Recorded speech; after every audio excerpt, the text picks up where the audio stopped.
sandwich generation itu apa? Ketika generasi-generasi sekarang itu dia menanggung beban atas kehidupan generasi 1 atau 2 tingkat di atasnya. Sandwich generation ini kan perlu kita potong, Mbak. Jangan sampai ya nanti anak saya juga membebani anak saya kan gitu kan. Betul. Ya. Halo Work Lifer semua, ketemu lagi di podcast Work Life by Payung. Dan hari ini kita kedatangan tamu luar biasa. Nanti kita akan cari tahu siapa dia, siapa beliau ya. Yang penting ikuti terus, subscribe dan komen nanti setelah Anda mendengarkan ya. Oke, terima kasih, kita lanjut.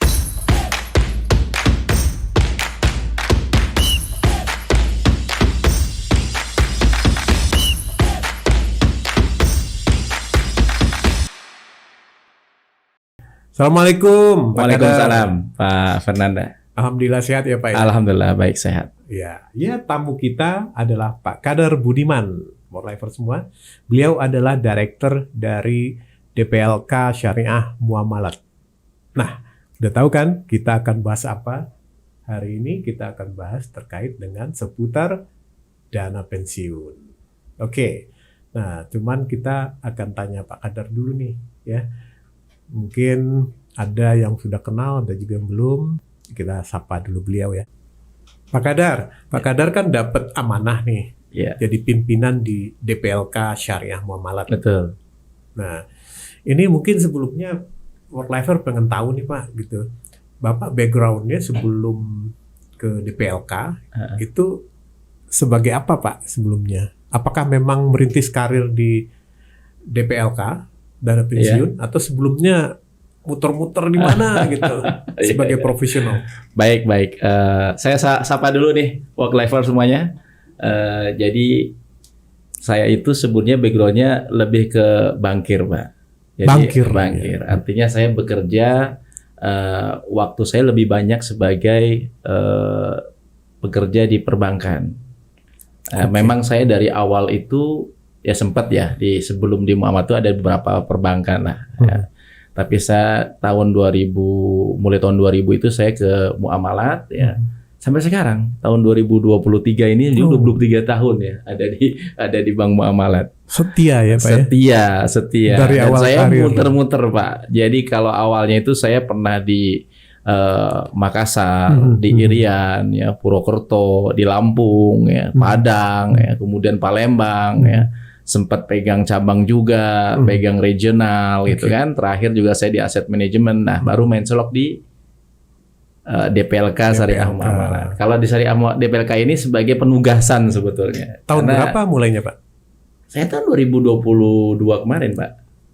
Baru sekitar 1 tahun. Ya, 1 tahun lebih lah ya, tepatnya di bulan pertengahan 2022. Jadi udah 1 tahun lebih saya ada di DPLK Syariah Muamalat dan ya terakhir kita suruh megang pimpinan tertinggi lah ya di lembaga ini dan saya punya tanggung jawab penuh sebetulnya terhadap pengembangan juga tentang bisnis yang ada di DPLK Syariah Muamalat. Ya. Walaupun beliau baru 1 tahun ya, Worklifer semua di DPLK Syariah Muamalat. Saya udah cukup lama diskusi dengan Pak Kader ya Worklifer terkait dengan DPLK atau kepanjangannya Dana Pensiun Lembaga Keuangan ya. Walaupun beliau baru 2022 ya mengemban amanah sebagai pimpinan di DPLK Syariah Muamalat, tapi pemahaman beliau terkait dengan dana pensiun itu luar biasa. Visi beliau terkait dengan pengembangan industri dana pensiun lembaga keuangan itu saya boleh bilang acungkan jempol. Nah, kenapa kita undang beliau kemari? Karena kita pengen tahu bahwa ini ada hal yang penting sekali ya buat Worklifer ketahui, terutama terkait dengan berbagai macam manfaat ya yang akan kita rasakan begitu kita secara pribadi maupun secara perusahaan join di program dana pensiun lembaga keuangan. Ya, oke, kita kembali ke Pak Kadar. Pak Kadar, bisa nggak Pak diceritakan ya? Kita masuk ke ini ya, ke DPLK ya. DPLK ini kan mainnya dana pensiun. Orang mungkin lebih mengenal secara general dana pensiun tanpa ada embel-embel LK-nya gitu kan ya. Betul. Iya kan? Nah, jadi mungkin bisa nggak Pak dijelaskan sedikit ya kepada work-lifer semua. Mungkin sebagian juga belum tahu apa ya dana pensiun gitu kan ya. Iya. Karena mungkin juga sebagian masih jauh nih pensiunnya gitu kan ya. Baru mungkin mulai masuk kerja, aduh kok udah mikir pensiun gitu kan ya. Silakan Pak. Baik. Terima kasih Work-Lifer. Jadi saya ingin menjelaskan terkait dengan sebetulnya DPLK itu apa sih gitu kan ya. Jadi kalau di Indonesia itu sebetulnya pemerintah itu sudah mengatur sedemikian rupa Pak, bahwa hanya ada 5 lembaga pensiun yang boleh mengeluarkan produk pensiun. Jadi kita kenal ada namanya Taspen ya Pak. Kalau Taspen ini kan memang dia lebih kepada PNS dan ASN ya sekarang itu. Ini udah ada Pak dari tahun sebelum zaman Orde Lama pun sudah ada ya. Tahun 60-70 itu sudah ada. Kemudian ada Asabri. Asabri itu memang yang domainnya untuk memegang mengelola dana pensiun untuk ABRI dan Polri dan ASN ABRI dan Polri. Kemudian yang ketiga ada namanya BPJS Tenaga Kerja. Kalau dulu namanya Jamsostek ya Pak. Jamsostek. Ya, ini sebetulnya turunan dari Undang-Undang Jaminan Sosial Nasional yang memang setiap pekerja di luar ASN dan ABRI, konteksnya adalah pekerja swasta dan BUMN itu wajib didaftarkan ke dalam program BPJS Tenaga Kerja. Nah, kemudian, ini yang keempat dan kelima ini adalah namanya dana pensiun. Dana pensiun ini sebetulnya domainnya adalah untuk mengelola dana pensiun yang sifatnya adalah 2. Yang pertama itu yang mandatori dari Undang-Undang Tenaga Kerja. Kalau di Undang-Undang Tenaga Kerja atau sekarang Undang-Undang Cipta Kerja nomor 11 2020 itu kan ada pencadangan pasca kerja. Kalau dulu namanya pesangon ya Pak ya. Jadi kita itu sebetulnya mengelola ya menjadi pilihan untuk pengelolaan dana pasca kerja perusahaan yang berkaitan dengan Undang-Undang Tenaga Kerja, Undang-Undang Cipta Kerja ya. Yang kalau di perusahaan itu biasanya dihitung oleh aktuaris ya, kemudian secara aturannya itu disesuaikan dengan PSAK 24. Nah, ini yang kita kelola. Jadi dananya adalah mandatori karena setiap perusahaan itu wajib untuk mencadangkan. Kalau pengelolaannya boleh menjadi pilihan, apakah mau dikelola sendiri ataukah dikelola oleh dana pensiun, termasuk di dalamnya adalah DPLK. Nah, DPLK juga ini menjadi lembaga yang melayani untuk program pensiun sukarela. Program pensiun sukarela itu yang bagaimana? Program pensiun yang di luar ketentuan undang-undang. Jadi kalau pekerja secara swasta ya di Indonesia itu kan sebetulnya ketika dia sudah pensiun, setidaknya dia akan mendapatkan 2 hal Pak. Ya, pada saat dia pensiun untuk backup dia ketika hari-hari tuanya. Yang pertama adalah dia akan mendapatkan benefit dari BPJS Tenaga Kerja dalam bentuk JHT dan seterusnya. Kemudian yang kedua adalah dari pesangon. Kalau sekarang itu dari pasca kerja. Ya, ini kan mandatori undang-undang. Jadi nggak boleh tuh pekerja Indonesia itu ketika pensiun ya di sektor swasta atau BUMN itu tidak memperoleh dua hal ini. Harus Pak gitu. Ketika memang dia punya hak dan berhak untuk pensiun baik secara normal maupun dipercepat Pak gitu. Atau bahkan meninggal dunia atau cacat tetap. Itu ketentuannya. Nah, ini di luar dana ini ya itu namanya menjadi dana pensiun sukarela. Ya, yang perusahaan itu boleh Pak untuk menambahkan manfaat pensiun dari yang mandatori tadi gitu. Jadi kalau misalnya nih saya di Muamalat itu ketika saya pensiun akan mendapatkan 3 manfaat Pak dari BPJS Tenaga Kerja, kemudian dari pesangon ya kan atau dari pasca kerja, kemudian yang ketiga adalah dari pensiun sukarela yang memang disediakan oleh perusahaan untuk tambahan dari pensiun yang mandatori tadi. Nah ini DPLK ngelola itu Pak gitu. Mungkin ada pertanyaan yang awam banget nih Pak. Sebagian juga belum tahu Pak. Pensiun itu apa sih Pak? Gitu. Apa sih dikatakan yang disebut sebagai seorang karyawan memasuki pensiun gitu? Iya. Soalnya tadi kan ada pensiun dipercepat. Iya, gitu pensiun kan, ya. dipercepat ya. Nah mungkin karena bisa jelasin nih, apakah kalau orang udah pensiun berarti udah dia nggak boleh kerja lagi gitu kan ya, baru pensiun. Tapi kalau dia habis itu kerja lagi ya itu belum pensiun. Gimana Pak?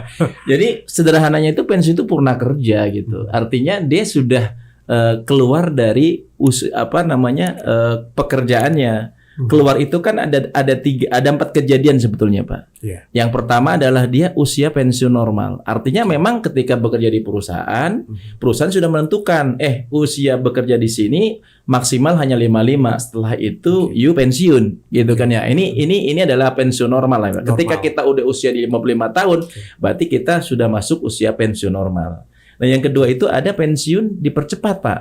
Pensiun dipercepat itu ada 2 kejadian, Pak. Yang pertama itu adalah karena memang kebijakan perusahaan yang dia memberhentikan, ya, secara sepihak, kalau kita namanya itu PHK, Pak. Itu adalah pensiun dipercepat, Pak. Yeah. Ya, ini kejadian ini menjadi juga bagian dari pensiun gitu. Tapi pensiun dipercepat. Nah, ada lagi yang ketiga dan keempat itu ketika karyawan itu meninggal dunia, Pak. Itu secara otomatis juga kan pensiun. Ya, pensiun. Artinya hak pensiunnya keluar dan harus dikeluarkan ke ahli waris. Oke. Ya kan. Nah, yang kelima, yang keempat itu cacat tetap, Pak. Yang dia memang tidak bisa meneruskan pekerjaan atau cacat tetap yang memang sesuai dengan undang-undang itu masuk kategori cacat tetap. Nah, ini mesti harus ada keluar ya dana pensiun untuk tunjangan atau untuk hari-hari dia tidak bisa bekerja. Nah, ini 4 hal tadi yang kategori pensiun gitu. Pensiun itu apa ya? Itu pada masa-masa saat kita itu sudah masuk ke pensiun normal, pensiun dipercepat gitu kan ya, baik karena kita pensiun dini maupun karena PHK gitu kan. Kemudian yang ketiga dan keempat itu adalah ketika meninggal dunia atau cacat tetap. Kalau orang misalkan resign, itu pensiun dini nggak, Pak? Resign ya. Resign untuk dia bekerja kemudian dia bisa bekerja lagi lagi. Ya, kategorinya itu pensiun ya. Pensiun dini ya, pensiun dini sebetulnya gitu. Pensiun dini juga. Ya, tapi kalau dari pengertian undang-undang itu resign itu beda dengan pensiun sebetulnya gitu beda, ya. Kan? Ya, beda ya. Karena apa? Karena kalau undang-undang itu kan ada hak. Pensiun itu kan menimbulkan hak gitu. Betul. Ya, ketika dia resign itu berbeda dengan hak ketika dia itu pensiun. Nah, ini jelas ya, jelas ada di dalam undang-undang boleh di ini gitu kan. Ada hak yang berbeda. Ya, dan tentunya secara nominal ya, persentase dan seterusnya juga berbeda gitu kan ya. Karena resign ini kan kategorinya kita mengundurkan diri. Yang mengundurkan diri. Tapi di perusahaan juga ada nih, Pak, kategorinya misalnya pensiun dini. Pensiun dini penawaran. Ada program pensiun dini gitu kan ya, atau secara aturan perusahaan memang kalau usia bekerja itu di atas 25 tahun sudah boleh untuk mengajukan pensiun dini. Nah, itu tetap itu pensiun, Pak. Jadi memang tergantung term yang dipakai juga. Term dipakai, Pak. Tapi istilahnya orang mengundurkan diri itu nggak bisa disebut pensiun dini kecuali ada syarat-syarat yang terpenuhi. Betul, ya, Pak, ya? betul. Misalkan ada program penawaran dari perusahaan, betul. Istilahnya apa itu ya? Dia mungkin retrenchment ya, Pak ya. Iya, gitu kan, pengurangan karyawan. Atau mungkin juga melewati suatu umur, gitu kan, yang dipandang udah mendekati pensiun ya. Ya, itu bisa aja mengajukan pensiun dini. Iya, misalkan pensiun ini 55, terus 50 dia pensiun dini. Iya, kalau aturannya, kalau aturannya. Oke, ya, tapi nanti akan berbeda nih dengan pengertian yang ada di dalam usia pensiun. Secara undang-undang itu ada, Pak. Usia pensiun konteksnya di undang-undang dana pensiun itu nanti ada tersendiri tuh terkait dengan usia pensiun. Iya, betul. Oh ya, Pak Fernanda, tadi saya lupa sampaikan tadi kan ada 5 lembaga yang boleh mengeluarkan program pensiun ya. Betul. Taspen, Asabri, kemudian BPJS Tenagakerja, kemudian ada lagi DPLK gitu kan ya. Dan yang terakhir itu ada namanya DPPK, Pak. Dana Pensiun Pemberi Kerja ya. Kalau secara undang-undang, undang-undang yang lama itu Undang-Undang 1192 atau di PP 7792 atau yang sekarang itu Undang-Undang P2SK nomor 4 tahun 2023. Itu DPPK itu konteksnya adalah lembaga pensiun yang memang didirikan oleh perusahaan maupun perorangan, Pak. Jadi semua perusahaan itu boleh mendirikan DPPK, Pak. Oke. Nah, ini berbeda dengan DPLK. PLK. Kalau DPPK atau dana, kalau kita sekarang itu lebih banyak namanya itu Dapen aja gitu kan ya. Ada Dapen Telkom, Dapen Dapen PLN. itu DPPK. Iya, itu Dapen itu sebetulnya kalau secara industrinya namanya sebutannya Dapen itu 2. Ya. Ada DPPK, ada DPLK. Kalau undang-undang yang lama itu ada namanya DPBK dan dana DPBK. pensiun berdasarkan keuntungan gitu. Ada lagi itu Pak gitu kan ya. Nah, tapi sekarang tuh undang-undang yang terbaru itu hanya ada menyebut 2. Ya. Nah, ini Pak Dapen ini atau DPPK ini mempunyai keterbatasan. Dia hanya boleh melayani atau membuat program yang sifatnya hanya diperuntukkan bagi pendiri, mitra pendiri atau anak perusahaannya. Nah, tetapi kalau DPLK ya ini hanya boleh didirikan oleh 3 lembaga, Pak. Bank Umum termasuk Bank Umum Syariah, kemudian yang kedua itu adalah asuransi jiwa, yang ketiga adalah manajer investasi. Ini yang terbaru di undang-undang yang P2SK terbaru yang di penguatan dan pengembangan sektor keuangan ya, yang nomor 4 2023 itu ditambahkan satu lagi nih Pak, namanya manajer investasi. Tapi kalau DPLK yang dari manajer investasi itu belum pernah ada, karena emang baru. Yang ada sekarang itu didirikan oleh Bank Umum dan juga didirikan oleh asuransi jiwa. Nah ini sifatnya adalah terbuka Pak. Jadi bukan hanya melayani program pensiun untuk pendiri saja seperti DPLK Muamalat, bukan hanya kita bicara untuk karyawan muamalat saja atau grupnya gitu, tetapi kita juga melayani semua program pensiun untuk lapisan masyarakat, baik itu perusahaan maupun individu. Bahkan ya yang pekerja mandiri itu bisa membuka Pak secara individu untuk program pensiun di tempat kami. Dan secara individu kalau di DPLK Muamalat itu kita bisa membuka lebih dari 1 rekening Pak. Jadi sampai 5. Jadi ini satu hal yang mungkin masyarakat ya jarang ketahui gitu ya. Termasuk Worklifer di sini tadi mungkin baru tahu nih. Oh ternyata kita boleh buka banyak program rekening nih, program pensiun nih. Gitu mungkin kan? juga Worklifer belum tahu ya ternyata individu pun gitu ya. Bisa punya dana pensiun. Punya Pak, boleh Pak. Di DPLK itu bisa Pak. Nggak harus perusahaan. Betul. Nggak harus yang disubsidi perusahaan, Pak. Perusahaan. Tukang gorengan, mohon maaf ya UMKM gitu kan ya. Betul. Atau mereka yang bekerja di sektor mikro pun boleh Pak untuk buka rekening bisa Pak. Rekening konteksnya adalah program pensiun secara individu. Ya, tetapi ketentuannya tidak seperti tabungan, Pak. Ada ketentuannya mengikuti program pensiun yang secara individu yang kita buat. Iya betul. Nah itu jangan-jangan sebagian juga hanya tahu dana pensiun buat ASN atau yang dibayarin perusahaan padahal bisa secara mandiri loh punya dana pensiun juga ya. Nah kita sambung lagi nih Pak Pak Kader ya.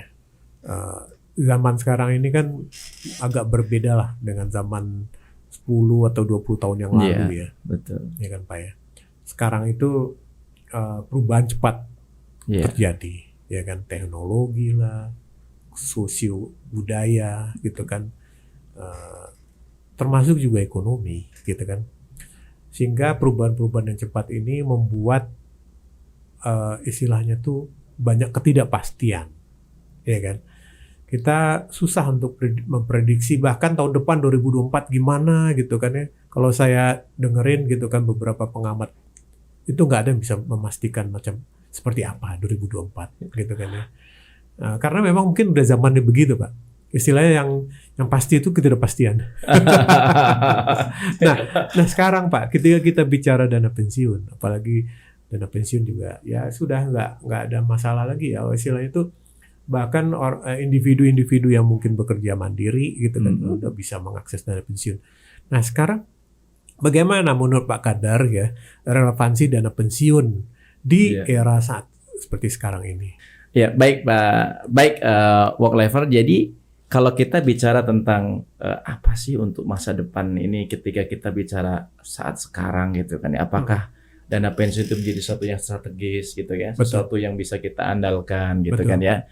Dan Pak Fernanda, jadi yang saya miris nih Pak ya, sebelum kita bicara itu Pak, ini tentang pemahaman dunia dana pensiun ya, atau secara keseluruhan itu ada namanya pemahaman masyarakat kita tentang literasi dan inklusi dana pensiun. Itu menyedihkan Pak. Jadi Yang pertama, ya, kalau kita bicara tentang produk perbankan, ya, terakhir rilis data dari OJK survei yang dilakukan ya, terhadap tentunya ribuan responden gitu kan ya. Itu kalau produk perbankan, ya, tingkat literasinya itu sudah hampir mencapai di 50%, 49,9%. Ya. Jadi artinya masyarakat itu sebagian besar itu sudah paham tentang produk perbankan. Dan tingkat inklusinya atau akses mereka terhadap produk perbankan itu lebih tinggi. Jadi 74% gitu. Artinya apa? Orang kalau nggak paham pun itu dia juga tetap beli gitu produk perbankan gitu. Jadi apa? Kita sebagai orang bank itu lebih mudah untuk menjual produk ini. Kenapa? Karena ya produk ini orang nggak paham pun mereka butuh gitu dan mereka beli produk ini. Inklusinya 50%. Kemudian tingkat literasinya 50%, inklusinya sampai 74%. Tapi kalau dana pensiun tuh miris, Pak. Ya. Tahun 2022 ini sebenarnya sudah cukup bagus gitu. Artinya sudah meningkat. Tahun 2019 itu baru sekitar 17%. Kemudian meningkat tahun 2022 itu tingkat literasinya itu menjadi 30-an%. Tetapi yang miris adalah ya tingkat inklusinya, Pak. Inklusi dana pensiun itu baru ada di tingkat 5,4% tahun 2022. Artinya apa? Orang yang sudah paham tentang produknya, tentang apa itu manfaat pensiun, tentang pensiun, beli pun enggak gitu kan ya. Cuma dari 30% gitu kan ya. Kemudian yang baru mengakses dana pensiun 5,4%. Berbeda dengan produk perbankan. Jadi ini sesuatu yang menantang bagi saya, Pak, bahwa yang namanya produk pensiun itu adalah soal pemahaman. Makanya kalau kita bicara ke depan, Bapak misalnya pemahaman kita ke depan itu seperti apa? Bagaimanapun juga kondisi apapun yang terjadi di masa depan, kita mesti perlu mempersiapkan sesuatu kan, Pak? Betul. Walaupun di depan itu ada ketidakpastian gitu kan ya, tapi kita punya yang namanya generasi penerus kita, ada anak kita, ada keluarga kita. Nah, hebohnya lagi nih. Jadi sekarang itu kan dunia ini dihebohkan dengan satu survei yang mengatakan bahwa sekarang itu generasi kita itu ada yang disebut dengan sandwich generation. Sandwich generation itu apa? Ketika generasi-generasi sekarang itu dia menanggung beban atas kehidupan generasi 1 atau 2 tingkat di atasnya. Jadi kalau saya misalnya, saya masih menanggung nih. Ya, adanya kehidupan orang tua saya, bahkan mungkin kakek dan nenek saya gitu kan, masih saya tanggung. Kenapa? Karena mereka sudah tidak berpenghasilan untuk hidup, meneruskan hidupnya, saya yang nanggung sebagai generasi ketiganya. Nah ini kan sandwich generation ini kan perlu kita potong, Pak. Jangan sampai ya nanti anak saya juga membebani anak saya kan gitu kan ya. Harus kita potong. Salah satu programnya adalah program dana pensiun itu, Pak. Jadi bagaimana caranya kita mempersiapkan masa depan itu adalah kita meninggalkan ketergantungan hidup kita nanti setelah pensiun itu terhadap apa? Penanggungan dari anak dan cucu kita. Nah, ini kalau menurut saya masih relevan, Pak. Dana pensiun masih relevan. Malah tambah relevan kali, Pak ya. Tambah relevan dengan kondisi sekarang itu tambah relevan. Fenomena sandwich generation ini mungkin sekitar 20 tahun yang lalu, 30 tahun yang lalu belum terlalu besar, Pak. Besar. Tapi sekarang udah di mana-mana orang bahas itu. Betul. Dan kemungkinan juga bakal bertambah ke depan.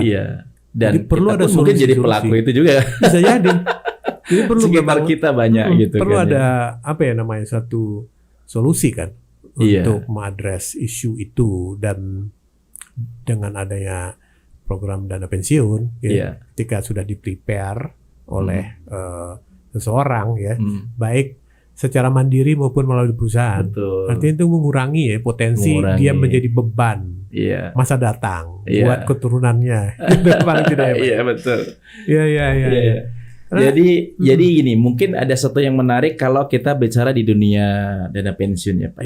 Jadi kalau kita bicara purna tugas ya atau dunia pensiun itu sebetulnya ada acuannya, Pak. Seseorang itu pensiun itu sejahtera atau tidak. Ya, kita ada kalau di ini namanya replacement ratio. Replacement ratio itu kalau di Indonesia itu namanya tingkat penghasilan pensiun. Jadi ini adalah rasio di mana ketika pada saat dia pensiun itu ada jaminan terhadap berapa persen ya penghasilan yang dia dapatkan ketika dia pensiun dibandingkan dengan ketika dia masih dalam aktif bekerja. Ya. Nah, replacement rate ini kalau secara standar ILO ya, itu adalah 40%. Artinya kalau misalnya seorang itu dikatakan pensiun yang ya boleh dikatakan bisa meneruskan hidupnya lah dengan layak, itu pensiun adalah ketika ya pensiun ini menurut saya sih masih belum sejahtera banget belum, ya, tapi ini standar yang terendah lah. Iya. Itu 40%. Artinya apa? Pada saat kita pensiun, kita itu tetap berpenghasilan minimal adalah 40% dari penghasilan kita terakhir sebelum pensiun. Oke. Iya, itu namanya replacement rate.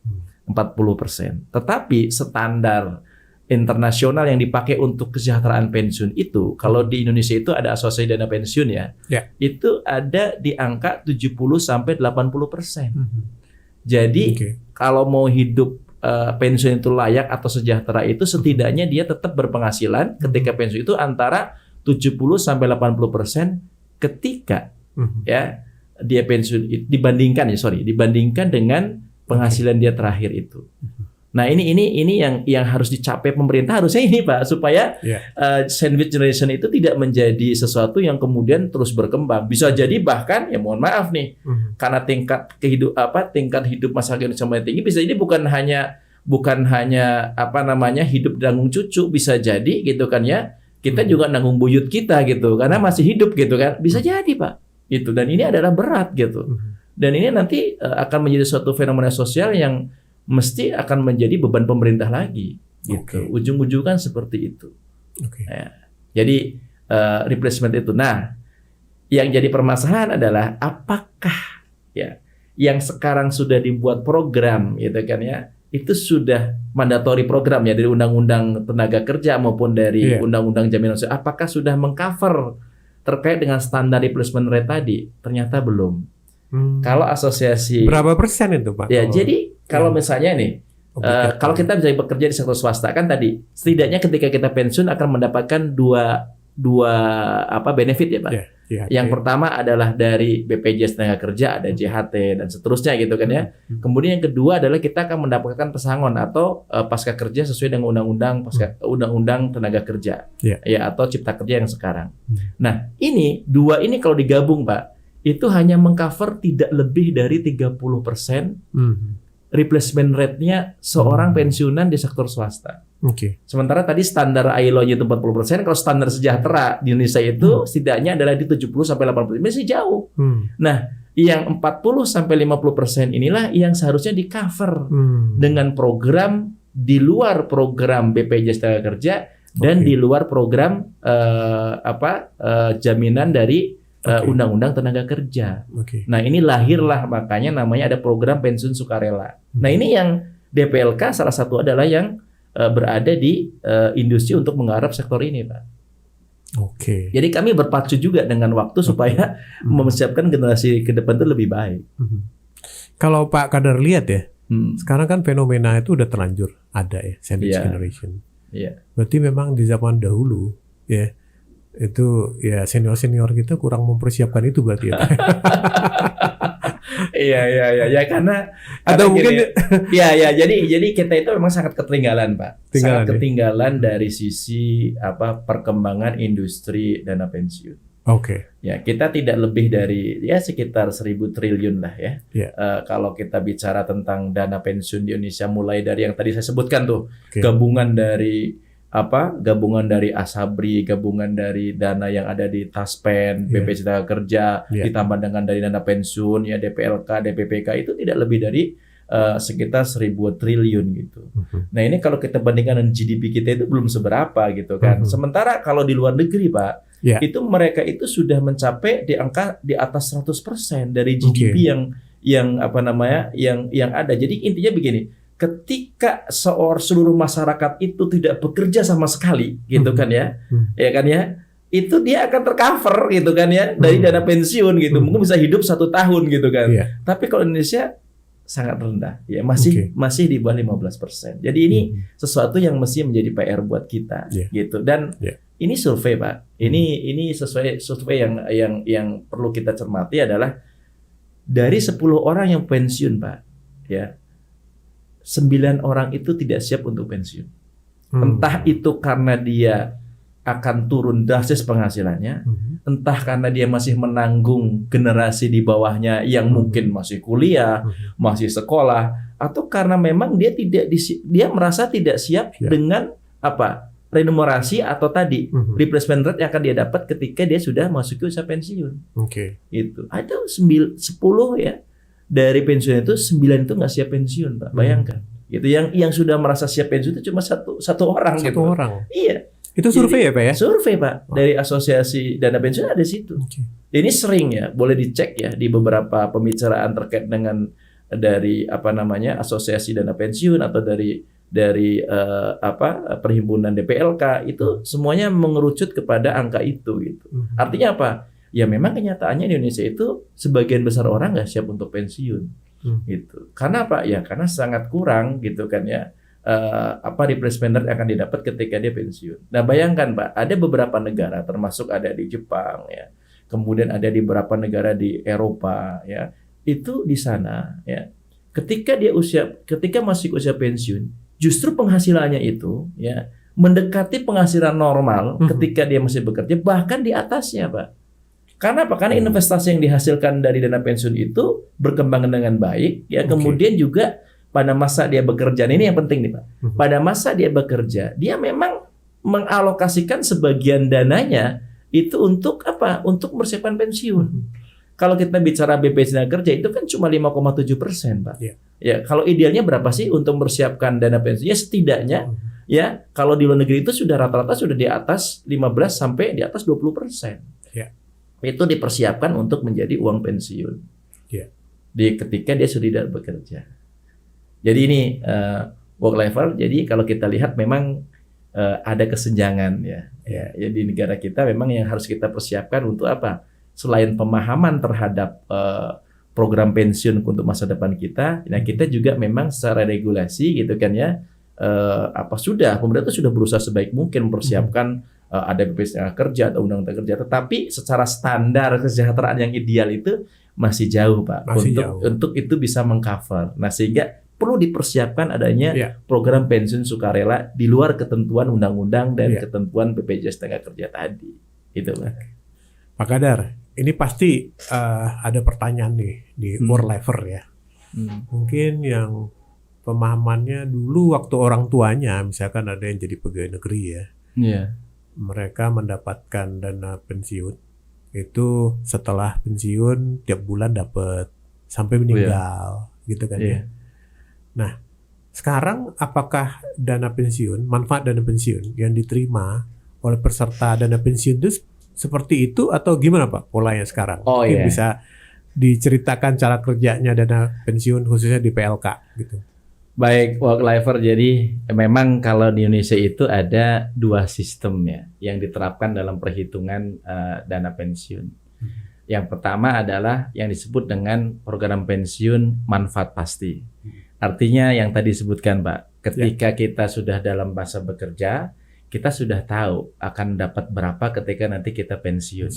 Walaupun tidak mesti harus nominal Pak, bisa persentase. Contoh seorang PNS tadi, ketika saya seorang PNS misalnya dengan saya lagi bekerja nih gitu kan ya, mulai sekarang gitu kan ya, misalnya saya PNS dengan golongan 3A, saya udah bisa prediksi nih, oh saya nanti pensiun itu mungkin di golongan 4C misalnya. Tapi saya udah bisa nebak tuh, 4C itu akan dapat berapa ketika saya pensiun di 4C pada saat nanti kita pensiun. Baik itu persentase misalnya 80% atau 70% dari gaji terakhir gitu kan, dari gaji pokok misalnya. Nah, itu namanya manfaat pasti, Pak. Nah, program ini memang umum diterapkan ya hampir di semua program ya untuk dana pensiun yang DPPK, dana pensiun pemberi kerja. Termasuk juga ada di dalam dana pensiun yang di lembaga yang lain seperti yang ada di Asabri kemudian juga di Taspen sehingga seorang pensiunan PNS itu memang dia manfaat pasti Pak. Nah ada program yang kedua yang namanya program pensiun iuran pasti. Jadi iurannya yang pasti. Iurannya pasti. Ya kita nggak akan tahu itu kan ya bakal dapat berapa ketika kita usia pensiun. Nah inilah yang menjadi domainnya DPLK. Dana pensiun lembaga itu hanya boleh melaksanakan program pensiun iuran pasti. Iuran pasti. Tetapi kalau DPPK dana pensiun pemberi kerja itu boleh Pak membuat dana program pensiun manfaat pasti dan program pensiun iuran pasti. Bahkan sekarang dengan undang-undang P2SK yang terbaru itu dipermudah bisa dalam satu bisa dalam satu badan hukum gitu, DPPK itu. Kalau dulu harus berbeda gitu kan. Nah, ini memang trennya, idealnya gitu kan ya. Idealnya dulu, Pak. Idealnya itu memang yang bagus itu adalah manfaat pasti. Kenapa? Karena dia akan menjamin pada saat dia pensiun kemudian ya itu akan ada masanya dia menerima kepastian dari manfaat yang diterima gitu. Dan ini juga berlaku di banyak negara di dunia itu menerapkan ini. Nah, pola di PNS kita di ABRI atau TNI, Polri itu gitu kan ya, masih mengerucut kepada manfaat pasti. Ya, makanya waktu itu Bu Sri Mulyani mengatakan bahwa ya ini tetap itu akan menjadi beban dari pemerintah gitu dan penerapan itu, walaupun itu angka yang ideal gitu kan ya, angka yang ideal. Makanya yang merubah gitu kan yang dari tadinya itu istilahnya kalau dalam bahasa kita itu ada PSUGO, jadi bayar dengan beban ya seketika itu ketika ada pensiun tidak dipersiapkan menjadi full funded gitu, atau kalau bahasa kita sebelumnya menjadi ongoing concern. Jadi merubah yang tadinya pensiun itu tidak disiapkan, jadi yaudah kalau pensiun kita bayarin aja gitu kan ya. Walaupun tuh manfaat pasti kita bayarin aja. Ini berat, Pak. Beban ya. Beban jadi beban itu kan ya. Iya gitu. Atau kita ongoing concern gitu. Jadi bagaimana kita mempersiapkan dari sekarang ketika bekerja, kita mencicil, kemudian di pas saat kita sudah pensiun, manfaat pensiun itu kemudian timbul dari dua hal, dari iurannya, dari investasi yang dihasilkan, sehingga mengcover dengan nilai tadi manfaat pensiun yang harus kita terima. Nah, karena apa? Karena di dalam program manfaat pensiun ini, terutama untuk yang di PPK, dana pensiun pemberi kerja, bahwa ketika misalnya ada kekurangan nih, ya dari perhitungan itu harus menjadi salah satunya adalah menjadi beban dari pendiri. Nah, ini berat gitu. Makanya di tahun 2009 kalau tidak salah itu BUMN itu sudah dilarang menerapkan, para pegawai itu menerapkan pola manfaat pasti, dirubah menjadi iuran pasti. Nah, di sektor swasta pun juga berkembang, itu kan ya. Yang tadinya kemudian manfaat pasti kemudian dirubah menjadi iuran pasti karena ada beban yang berat, gitu kan ya. Nah, iuran pasti ini sebetulnya tidak juga selalu harus dibayarkan secara lamsam, Pak. Itu ya secara undang-undang yang lama, Undang-Undang 1192 tentang dana pensiun atau PP 7792 itu aturannya ketika sudah melebihi angka di atas 500 juta, ya manfaat pensiun itu harus anuitas, Pak. Harus dianuitaskan. Artinya apa? Harus dibeli oleh produk asuransi ya yang kemudian nanti akan dibayarkan setiap bulan atau sesuai dengan jangka waktunya sampai dengan dia meninggal bahkan ke ahli waris. Itu iuran pasti juga begitu, Pak. Gitu. Nah, cuma belakangan, nah ini Pak, ini belakangan gitu kan. Kalau saya lihat gitu kan ya, produk anuitas itu bagi sebagian orang itu nggak terlalu menarik gitu. Karena apa? Karena produk anuitas ini boleh dikatakan tuh ada yang karena negosiasi barangkali ya, atau karena emang produknya, nature-nya seperti itu gitu kan ya. Itu dibeli dengan murah gitu loh, Pak. Contoh sederhana, kemarin ada salah satu yang anuitas ya. Saya punya teman itu di anuitas gitu kan ya. Nah, itu kalau dari uang 1 miliar ya, itu dia hanya menerima satu bulan itu antara 2,7 sampai 3,2 juta dalam sebulan. Dan itu kalau dihitung, dia akan untung pada saat dia akan mencapai usia di atas 80 tahun. Anuitas itu berarti tiap bulan dia dapat. Tiap bulan dia akan dapat gitu. Tetapi produk ini dibeli gitu ya dari produk kita misalnya. Oh, kita sebetulnya kalau secara normal di bawah 500 juta gitu kan ya, itu bisa dilamsam. Tetapi kalau di atas 500 juta itu harus anuitas gitu kan ya. Nah, anuitas ini adalah kita istilahnya perusahaan asuransi akan membeli ya manfaat pensiun kita, kemudian dijanjikan untuk dibayarkan ke kita setiap bulan sampai dengan kita meninggal dunia atau bahkan sampai dengan ahli waris kita. Dan itu ada ketentuannya. Nah, problemnya adalah bagi sebagian orang banyak itu tidak menarik gitu ya, karena tadi itu. Nah, kalau di produk syariah sampai sekarang memang tidak ada anuitas. Jadi undang-undang terbaru pun sekarang sudah ada pembaharuan, Pak. Tidak mesti harus ada anuitas untuk yang produk non syariah sekalipun gitu. Jadi ini sudah dirubah sebetulnya. Tetapi nanti akan ada namanya pembayaran secara bertahap gitu. Artinya juga akan mengacu kepada idealnya itu emang yang namanya pensiun itu kan ya jangan habis sekaligus dong gitu. Betul. Mesti harus ada dia saving atau artinya akan keluar di jangka waktu ketika dia biasa menerima gaji kan per bulan atau per 3 bulan atau per 2 bulan gitu kan ya. Idealnya memang seperti itu. Dan ini sudah diakomodir Pak di undang-undang yang terbaru gitu kan ya, terkait dengan pembayaran bisa dilakukan secara bertahap oleh lembaga keuangan oleh lembaga pensiun termasuk di DPLK. Jadi dua program ini sebetulnya sama-sama baik Pak. Tergantung dari bagaimana kita melakukan proses pembayaran manfaat pensiun itu yang memang sesuai dengan nature para pensiunan kita. Yeah. Barangkali kalau misalnya kalau udah sekaligus kurang bagus dong karena akan habis. Belum tentu Pak. Ketika seseorang itu pensiun dan dia sudah menyiapkan segala sesuatunya, baik itu mungkin dia akan membuat usaha yang baru atau meneruskan usaha yang sudah dirintis, atau bahkan dia sudah punya investasi yang akan dia kembangkan. Taruhlah misalnya, saya udah punya tanah, saya tinggal buatin kontrakan gitu. Bisa jadi itu malah lebih efektif ketika dia diterima dalam waktu tertentu gitu, secara bertahap gitu. Tetapi memang yang perlu dipersiapkan oleh pensiun itu adalah ketika kita bicara apakah diterima lamsam atau diterima setiap bulan, intinya adalah persiapannya memang harus matang lah. Gitu. Makanya kalau sekarang di beberapa perusahaan itu kan ketika usia pensiunnya sudah mau di 3 tahun atau bahkan 2 tahun atau bahkan lebih dari 3 tahun ke depan udah persiapan, ada pelatihan kan Pak. Itu dia mempersiapkan MPP. Itu sebetulnya ya pada masa MPP itu dia sudah dipersiapkan untuk apakah dia mau jadi pekerja mandiri gitu kan ya di sektor misalnya menjadi konsultan, apakah dia mungkin ini menjual barang ataukah di sektor pertanian, perkebunan, nah itu biasanya sudah disiapkan gitu. Jadi manfaatnya kalau bisa diterima sekaligus itu memang untuk memulai usaha atau membuat usaha itu kansnya akan lebih besar gitu. Karena apa? Karena modalnya sudah ada Pak. Betul. Itu.